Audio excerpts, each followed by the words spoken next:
Yeah, I figured once we'll wait. Good morning, everybody. As you can tell, we have got a happy, jolly discussion in front of us this morning. Those of you who know me know that I'm the worst when it comes to planning classes or sermons around holidays or anything like that. So I didn't plan for us to talk about hell on Father's Day. It just kind of happened. And unfortunately, I don't pick the day in the month when Father's Day lands. And this is definitely an end of the quarter type of class. And so none of this was intentional. We'll just move past that and put that little disclaimer up there as we move on this morning. But it is, I think, an important topic. It's one thing that sometimes we're a little too quick to jump to. Sometimes we just kind of delay it too far. And so we're trying to find not the happy medium, because there's never a happy medium when it comes to this topic, but a time when it's appropriate and important to discuss it. So that's what we're going to bring out this morning as we discuss these things. Before we get started, I'm going to ask, Joe, do you mind filling in for us? Okay, go ahead and lead us in a prayer. I appreciate it.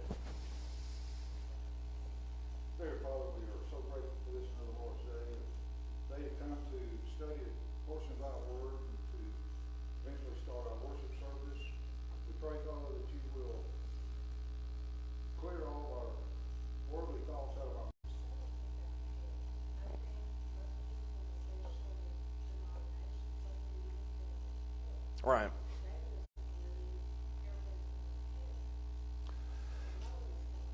Right.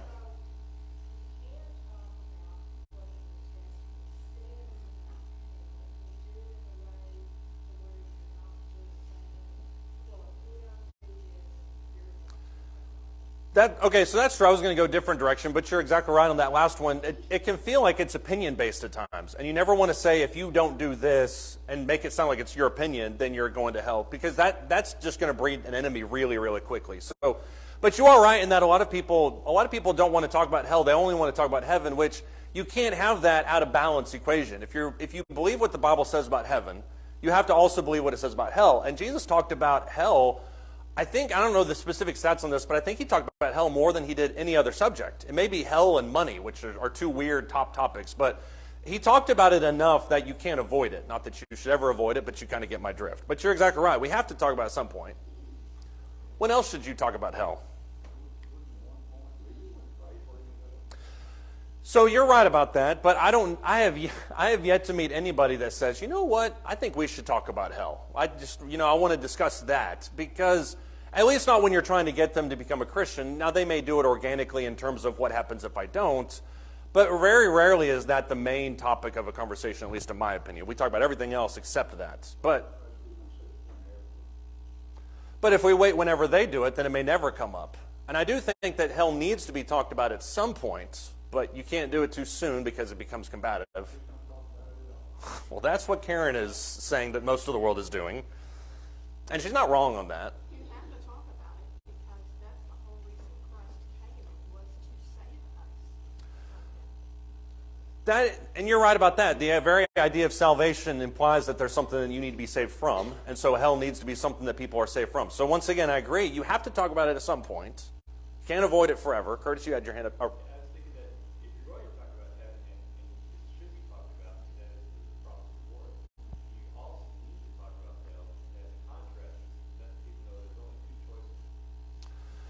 So you're right, too, and both you and Rachel are exactly right, and you say you have to eventually talk about it, but I think the question that I'm trying to get at is when, because we all, I think, agree that we need to talk about it at some point. There's no disagreement there, but when to talk about it, I think can be really tough. Jeff? So, I'm not putting a timetable on it, because some people might take my... Seventh conversation or never. But at least the closing topic probably should be hell. We're going to talk about living your righteousness, right, baptism and all that, but at least at the end of that conversation, you have to bring up hell. That's true. Yeah, and I would agree with that. Why is it that we don't talk about hell? Because there are some times where we're talking with somebody, we'll talk about the Bible with somebody for years, and hell never comes into the equation. Why is it that we don't ever talk about it? It's uncomfortable. Let's just get that out of the way. That's the first answer. Yeah, Anna?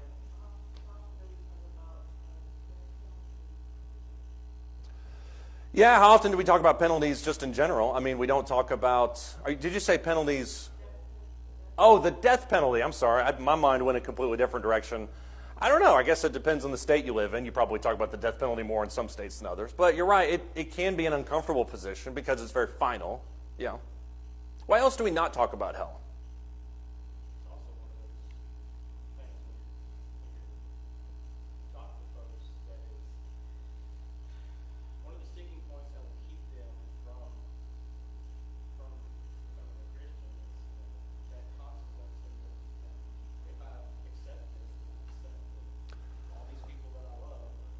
Right. Yeah, if you start talking to hell about somebody, or you think about it, then think about bringing it up. Then you may delay it because you say, well, I don't want to maybe bring up bad memories. I don't want to force their hand when I know that they could very easily go away. And so I think sometimes we try to exercise wisdom in saying, well, I don't want to talk about it too soon because they're not mature enough for that conversation. The conversation hasn't developed. But I don't want to wait too long because then I could lose the conversation completely, which makes it an awkward balancing act. Paul?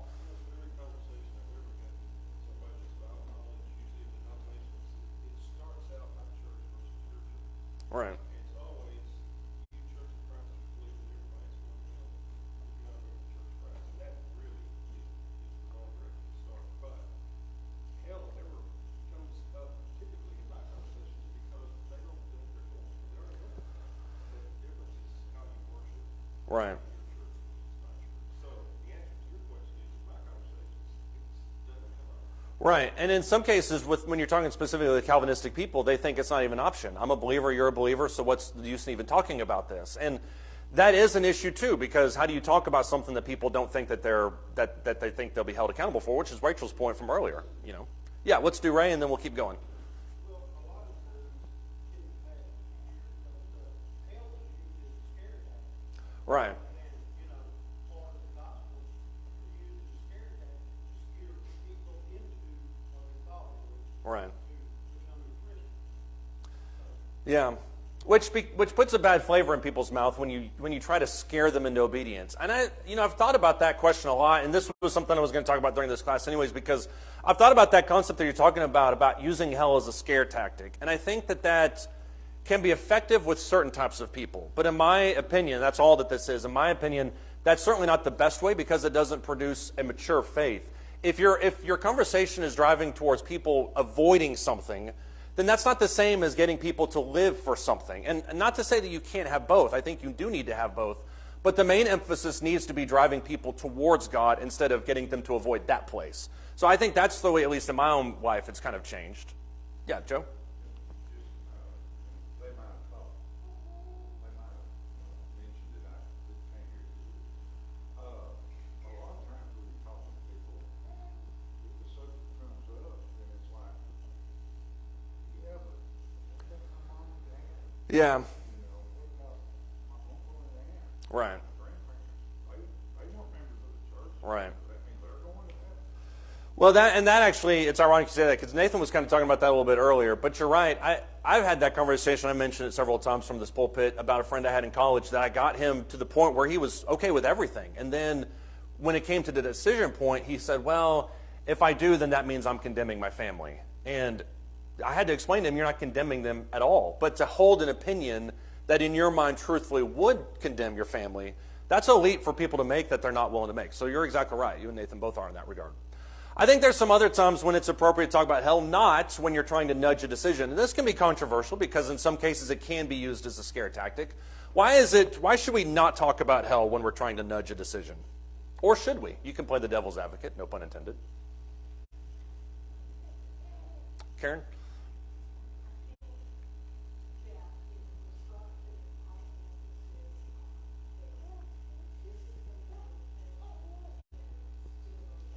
Right.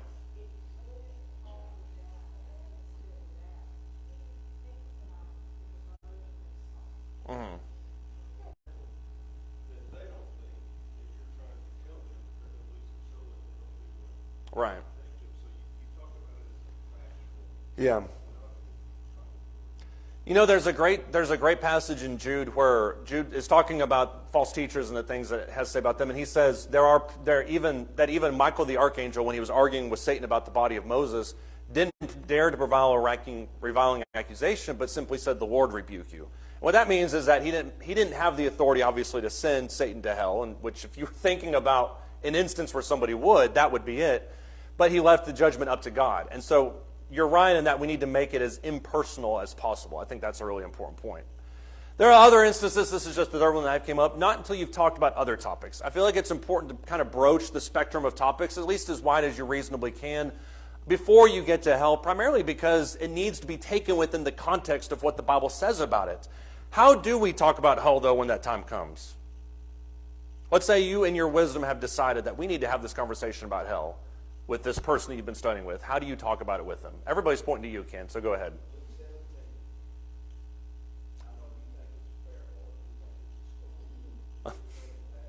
Right.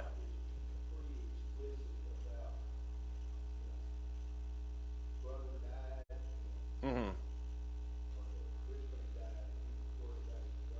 Mm-hmm.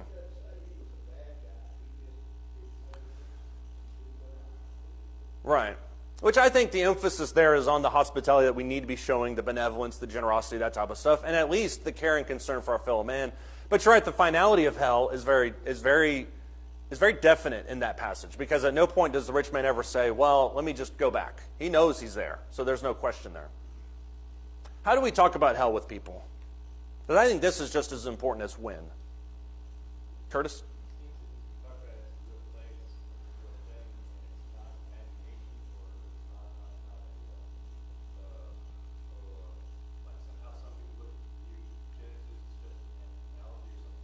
Yeah, it's not the boogeyman.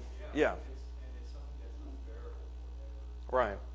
Yeah, as a very real place, and that is right, and that's what Karen was talking about earlier. Sometimes we avoid it, people avoid it because they don't want to face that it's real, they don't want to acknowledge that it's real, because heaven is much more fun to talk about. Yeah. How else should we talk about hell, Dad?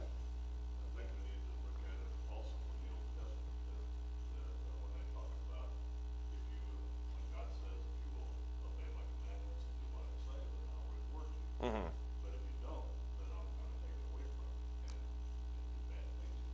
Mm-hmm.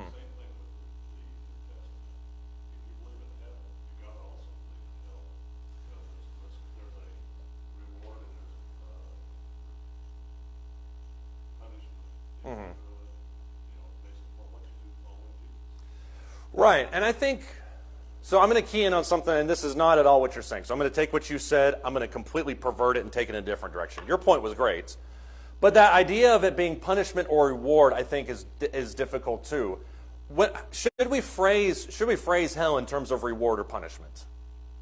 And that's a really loaded question, so I'm going to put my clicker down so we can just go full barrel on both of this.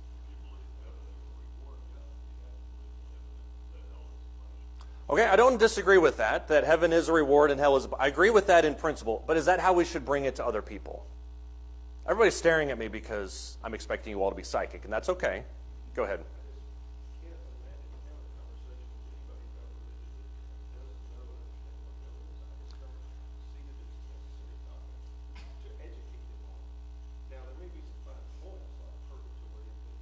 Mm-hmm. Okay, so that question you just brought up is exactly why I'm phrasing it this way, is because when we talk about hell, we commonly talk about in terms of reward or punishment, which is nothing, once again, wrong with that. I'm certainly not going to contradict my dad on Father's Day. Of all days, I'm not going to do it today. But I think when we talk about it, we talk about it as a reward, as I've been given something that's great, and as hell, I'm being punished for something bad. And I think there's a lot of truth to that analogy, but in reality, wherever and I'm going to use this phrase loosely, our eternal destiny is given, and not given, it's decided on by our own actions. And so I think when we talk about hell, we need to phrase it in a way that they need to realize the only reason people are in hell is not because God just loves sending people there, but because they've made choices in their life that have sent themselves there. Let's look at Isaiah 59, because this is, in my opinion, the best simple description of what sin does, what hell's all about, that type of stuff. Hell is by proxy when he talks about sin.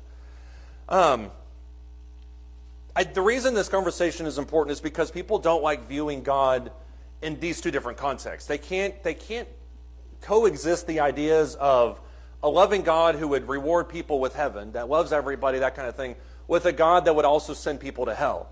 And I think taking personal responsibility for our life is really important. Isaiah 59, starting verse 1, he says, "Behold, the Lord's hand is not so short that it cannot save, nor is his ear so dull that it cannot hear." And this is the important verse. Not all important, but for our purposes. Verse 2, "But your iniquities have made a separation between you and your God, and your sins have hidden his face from you so that he does not hear." What does sin do to our relationship with God? And this is why hell is so important, or the discussion of hell is so important. It has separated us from God, exactly. It's not something that was necessarily given to us. It's something that we've done to ourselves. How else does he talk about the nature of sin?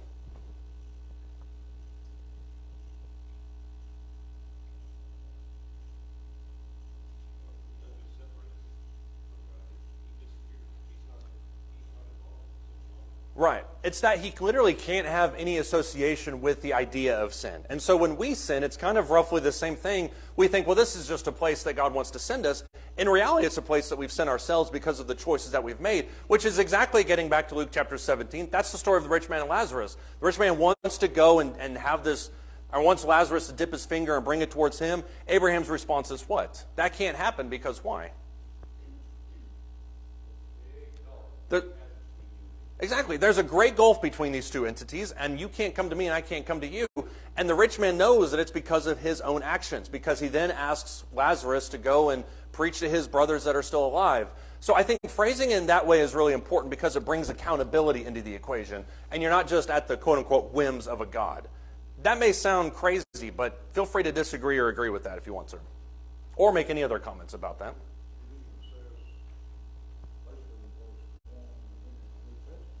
Mm-hmm. Nothing can separate God from us. Right. We separate ourselves from God. Right, exactly. And people don't want to take personal accountability. It's much easier to say, well, I'm not going to bend the knee to God because I don't care where he sends me. Well, that's not really the point. The point is you've made the choice to send yourself these different places. So, yeah, I totally agree with that. Does anybody else have any thoughts, Karen?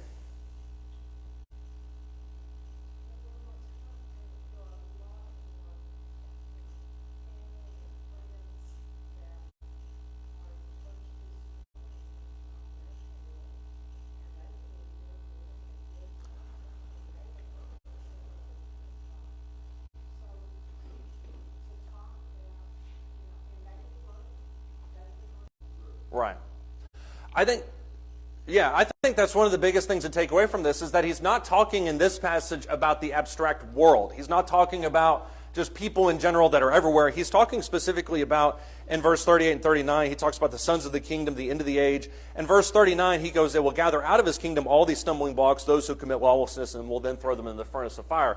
So these are people who largely think that they're, quote unquote, doing God's will, and yet God sees it differently. And it's not, once again, this thing where there's some ambiguity about this situation. These guys are committing lawlessness. These guys are willfully providing stumbling blocks to those around them. So the disloyal, I think, is one of those kind of subtle ideas about hell that Jesus kind of talks about. Just because you think you're secure doesn't mean you actually are. Let's look at Matthew 22 now. These are all three of these points are going to be in Matthew. Matthew chapter 22, starting in verse 11.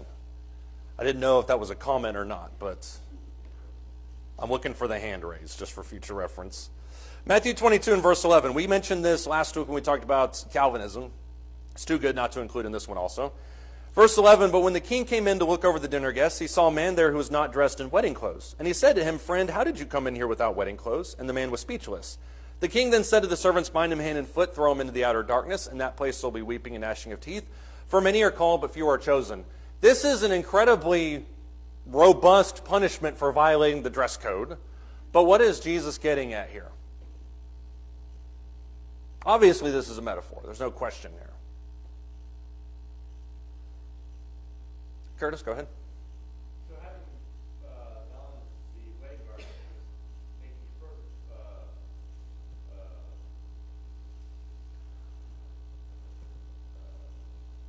Doing the things that make the appropriate changes in one's life, okay, to prepare himself for the kingdom, Mm-hmm. and prepare himself for judgment, and not having the appropriate garments, he hasn't made the appropriate preparation, so he was cast out on the wedding. Yeah, he was more than willing to accept the invitation, but he was wanting to take it on his own prerogative or wanting to take it on his own terms rather than on whatever the terms was. Because everybody else allegedly understood what was at stake here. You come to a wedding, you wear wedding clothes. This guy just decided, I'm just going to show up, and God's just going to, quote, take me as I am. Well, that's not it at all. And I see some similarities when what he talks about in here with this idea of throwing them out and people that are blatantly disrespectful, which is what I think he's getting at in this passage, with what he talks about in Hebrews chapter 10 when he talks about people who trample underfoot the Son of God, people who look at the sacrifice of God as being a common thing. They don't treat it with the respect that they deserve, which almost always results in disobedience alongside that.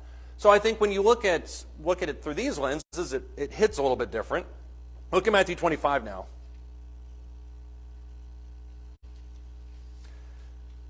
We don't have time to get into all that 24 and 25 talks about. We're just going to kind of jump in here at the end of this parable. Matthew 25, starting in verse 26, this is the parable of the talents. It begins way back in verse 14. But in verse 26, you kind of hit this apex of what he's talking about with one of these servants. And he says, his master answered and said to him, you wicked and lazy slave, you knew that I reap where I did not sow, and you gather where I scattered no seed. Then you ought to have put my money in the bank, and on my arrival I would have received back my money with interest. Therefore, take away the talent from him and give it to the one who has 10 talents. And then Jesus kind of takes a step back, and he kind of speaks in broad terms. In verse 29, he says, for everyone who has, more shall be given, and he will have an abundance. But from the one who does not have, even what he does have shall be taken away. Throw out the worthless slave into the outer darkness, and in that place there'll be weeping and gnashing of teeth. What's this guy's sin?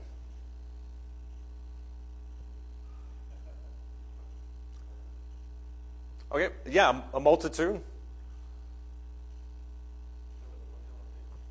Yeah, the guy we just read about, yeah.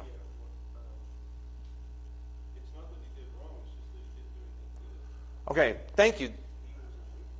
He was neutral. He was also, you can argue, was unproductive. But that, I think, is, and once again, when we talk about the way that Jesus talks about hell, we tend to reserve, or most humanity reserves it for the really, really bad people. Like, we don't have to go through names here, but if you look through history, there are certain people that are unanimously agreed on are not in heaven. We don't have to go through that. But these are the people we don't think about. And when you look, for instance, Revelation 21, verses 8 and 9, he talks about the 9 people that are cast out of heaven. The cowardly is thrown in there, which is not one of those people that we would expect. And so when you look at all 3 of these, I think it frames hell in a slightly different context. What's the problem, for instance, with being unproductive? Why is the simple fact that you're unproductive enough to make you thrown out of the kingdom? Yeah, but you're there every Sunday and Wednesday.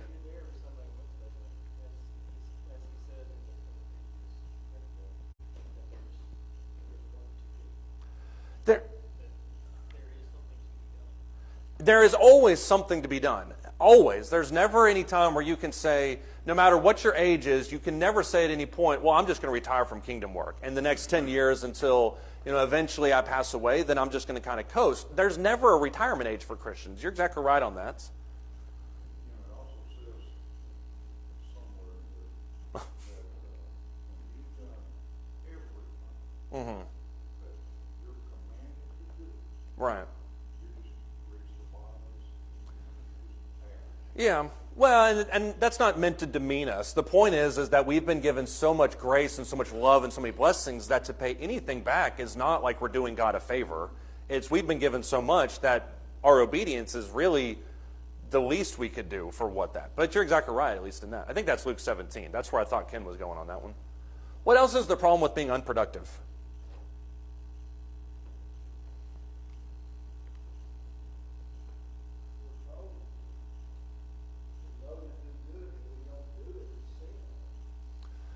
Right, but that's more, people usually take that in a term of, well, I didn't commit sin. I didn't do that, so that means I'm okay. I'm not violating my conscience or whatever.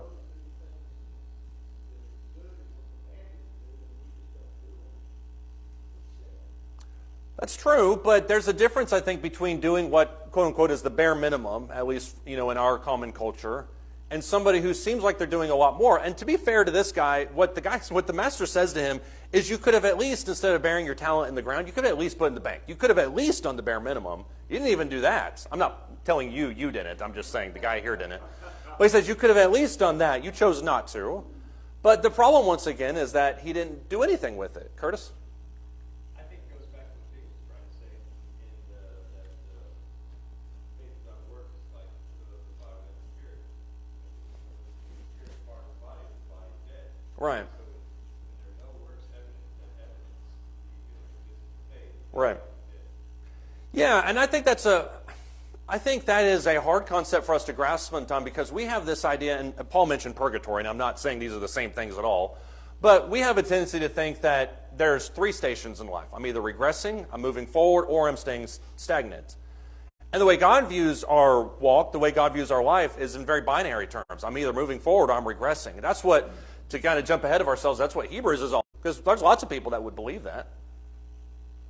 I think you have to back off at times and give them time to absorb the conversations that you've had. Right. I mean, we tend to think of when do we, walk away as being a negative thing, but sometimes it's not. Sometimes it's just a part of the learning cycle.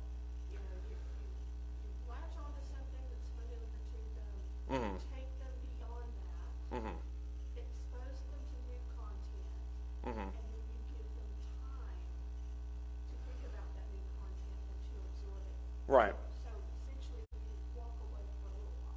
Doesn't mean you don't come back. That is true, and I think there are moments where you think, okay, maybe I've hit you with a lot, or maybe what you're hearing is a lot, or maybe it's just a lot for you, or whatever. So I'm going to give some time, and that's not a hostile environment. I'm thinking primarily in terms of a hostile environment here, but you are right in that. I think even in a hostile environment, it still can be that way, though, because you would say, okay, we've reached a point where anything else we talk about is just going to result in fireworks. So I'm going to back off for a little bit. And then maybe we'll revisit a month from now, a year from now. Maybe somebody else will revisit with you. So I think that's a very valid statement. Paul?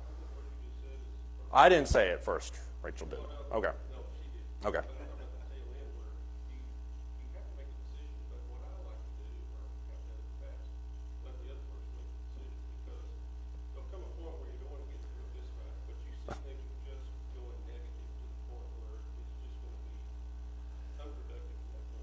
Yeah.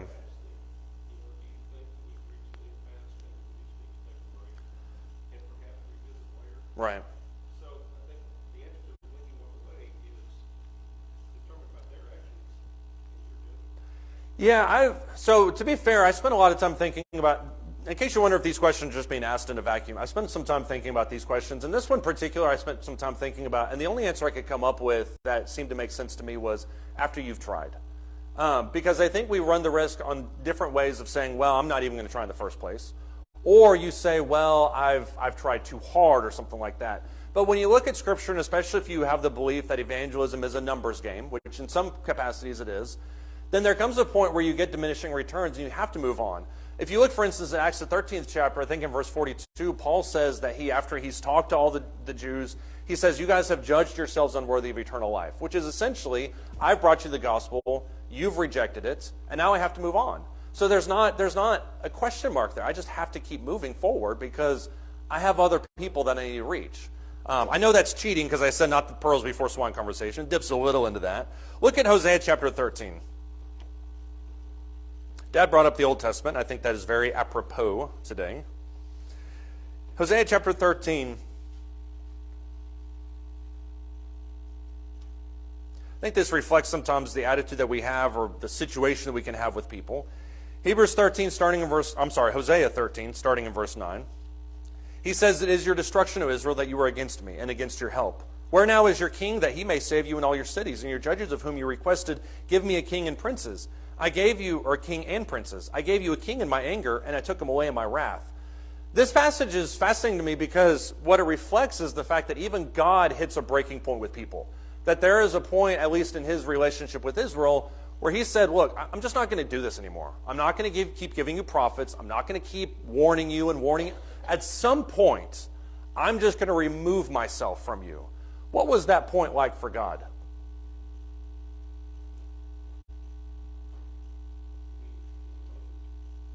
Well, I hesitate to say that God's emotions, because I don't want to make God sound flippant.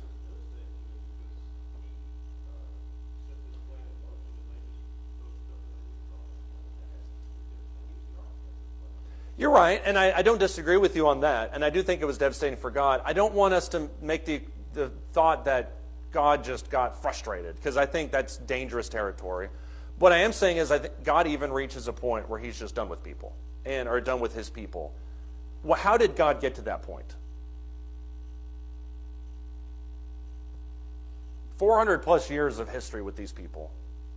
He finally says, the Samaritans can have you. The Syrians can have you. The Babylonians can have you.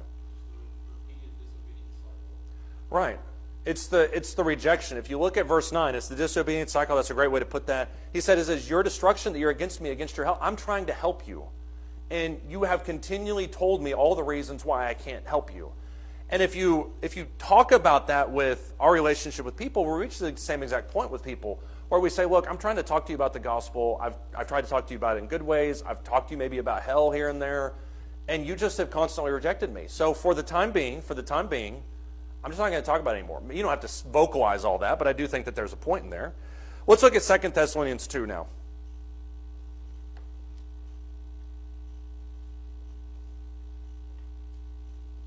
2 Thessalonians 2 is a deceptively, or maybe not deceptively, is a really difficult chapter for a lot of people, and it's a difficult chapter for me, because he talks about, in some people's opinions, this idea of the Antichrist. I don't think he's talking about a specific person. My favorite illustration of that is there were some people that thought David Hasselhoff was the Antichrist. He is not. But there are other people that have issues with what he talks about here because they talk about maybe God's the one that's condemning these people. If you look at verse 7 of 2 Thessalonians chapter 2, he says, "The mystery of lawlessness already is at work. Only he who now restrains will do so until he is taken out of the way. Then that lawless one will be revealed, whom the Lord will slay with the breath of his mouth and bring to an end by the appearance of his coming. That is, the one whose coming is in accordance with the activity of Satan, with all power and signs and false wonders, with all the deception of wickedness for those who perish." And here's the application part for us today. "Because they did not receive the love of the truth so as to be saved. For this reason, God will send upon them a deluding influence, so that they will believe what is false, in order that they may all be judged who did not believe the truth, but took pleasure in wickedness." What type of people is he describing there, especially in verses 10 through 12?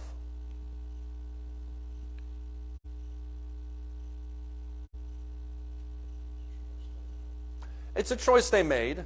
And what does he mean by, I'm going to send them a deluding influence, or God's going to send them a deluding influence? Because there are a lot of people that have issues with that. One of our questions for next quarter.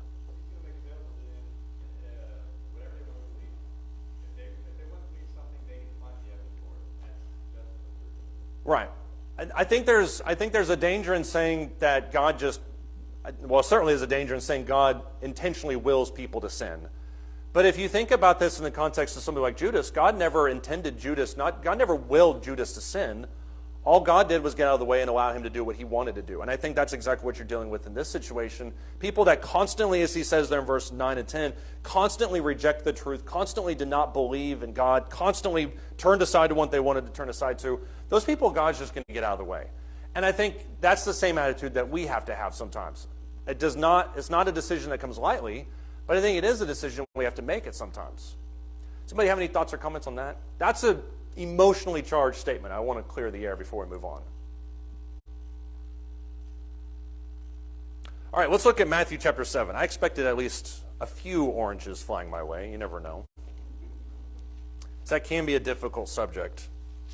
So I think all of us have friends, loved ones, companions, people that we know about that we've had to walk away from those types of conversations with. Matthew chapter 7, Jesus kind of brings up something that I think runs parallel to our discussion today. He says, "Don't judge so that you will not be judged," which is where most people stop. "For in the way that you judge, you will be judged, and by your standard of measure, it will be measured to you. Why do you look at the speck that is in your brother's eye, but do not notice the log that is in your own eye? Or how can you say to your brother, 'Let me take the speck out of your eye,' and behold, the log is in your own eye? You hypocrite! First take the log out of your own eye, and then you will see clearly to take the speck out of your brother's eye." Verse 6, "Do not give what is holy to dogs. Do not throw your pearls before swine, or they will trample them under your feet, and they will turn and tear you to pieces." How does Jesus talk about judging in the first 5 verses?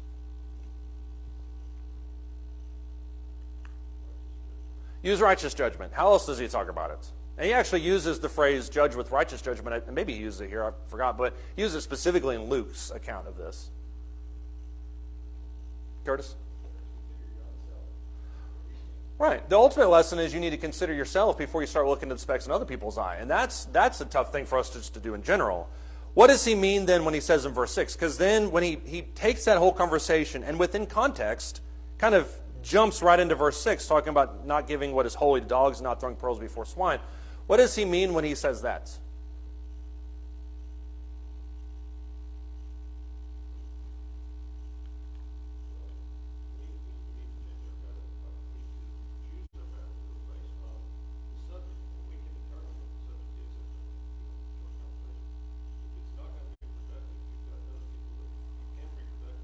Right. That's an interesting way to phrase that. We need to choose our battlefield. I've never heard a phrase like that, but I can see that. If the environment isn't conducive, you need to find one which will foster growth, because this one obviously isn't. Yeah. What's the connection between these two ideas about judging righteously and not giving what is holy to dogs?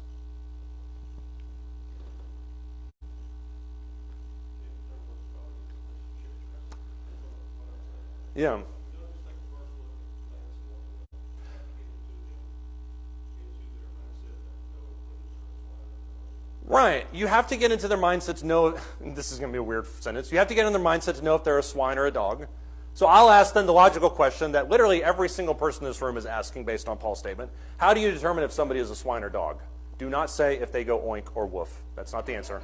Yeah. I'm gonna try to figure out how to work this into this class. I love it when somebody prefaces it like that. So Luke 9,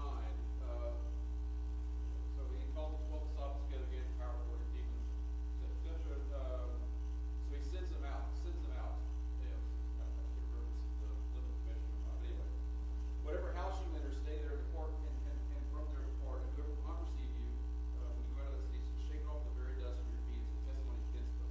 So they departed and went through the towns, preaching the gospel, healing everywhere. If they preached to everybody, Right. the people that didn't receive them, they walked away from them. Right. That's it. That's how they determine the swine. Yeah.